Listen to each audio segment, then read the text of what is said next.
Hi, folks. This is Harold Ree with the Paw Print Animal Rescue Podcast. Here's a bonus track with tomorrow's guest, Craig Grossi, author of Craig and Fred, a Marine, a stray dog, and how they rescued each other.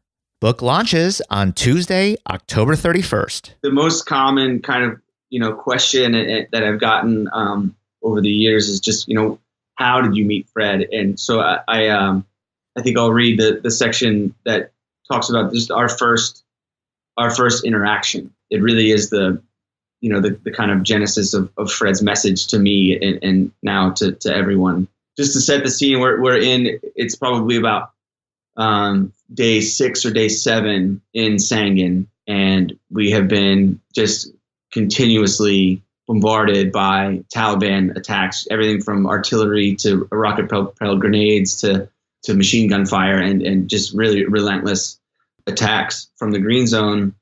And in between, in the middle of all of this, I had spotted Fred, kind of poking around and thought he was a really goofy looking little dog. And I was really intrigued by him, but obviously was a little busy, too busy to go over and say hi to him. So in this moment, in the book, it's in, I think it's chapter 2.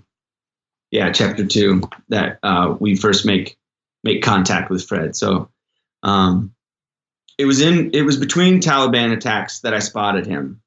I was hot and exhausted, trying to stay cool in sandals and the thin green running shorts we called silkies. I stood refilling my water bottle and heating some water for Ali, who, despite the heat, insisted on a cup of tea with his lunch.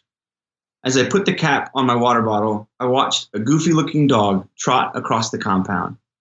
With his short legs and puppy-like pep, he looked nothing like other strays I'd seen in Afghanistan.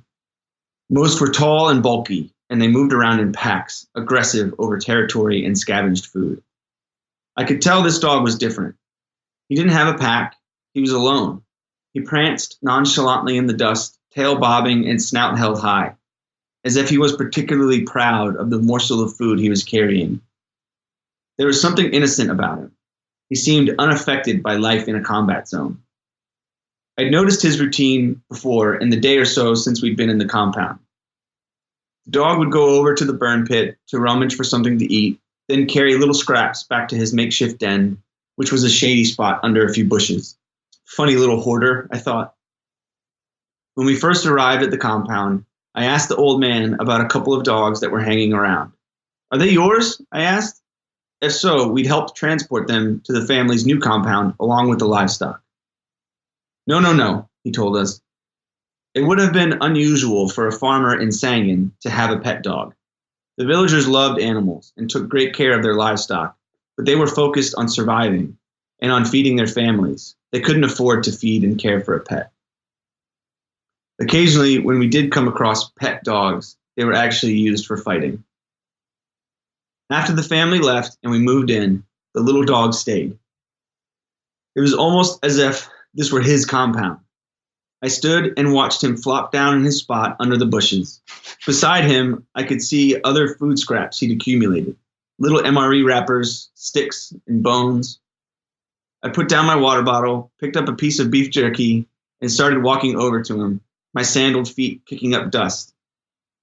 When the dog realized I was coming his way, he stopped eating and looked at me. He watched as I approached, squinting to shield his eyes from the sun and dust. A few steps away from him, I paused. "Hey, buddy," I said, "how's it going?" He seemed to be studying me. There was something expressive about his big, light brown eyes, almost human-like. For a moment, we just looked at each other. Then I heard a quiet thwap, thwap, thwap. A little cloud of dust kicked up into the air behind him. I couldn't believe it. He was wagging his tail. I took it as an invitation to move closer and crouched down to get a better look at him. The dog's fur was mostly white, with large spots of light orange-brown. He had a long snout with a big black nose and floppy ears.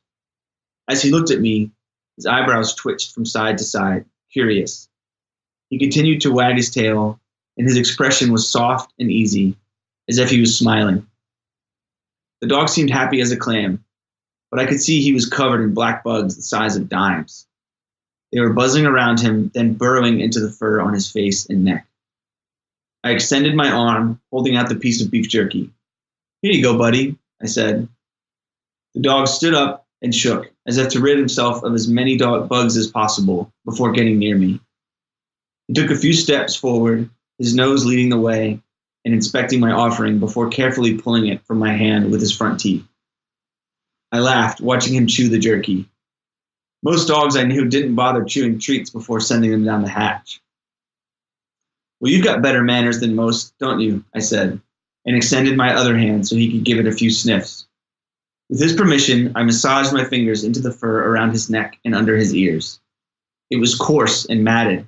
It felt unnaturally stiff, almost like a dirty pair of jeans. But the dog happily leaned into me, pleased with the neck rub. I wondered if it was the first time he'd ever been petted. Thanks to Craig for that beautiful reading. Stay tuned tomorrow for our full interview with Craig Grossi, former Marine and author of Craig and Fred. On sale this Tuesday, October 31st. You can find us at thisispawprint.com or on social media, Facebook, Instagram, or Twitter at This Is Pawprint. Thanks, and we'll see you tomorrow.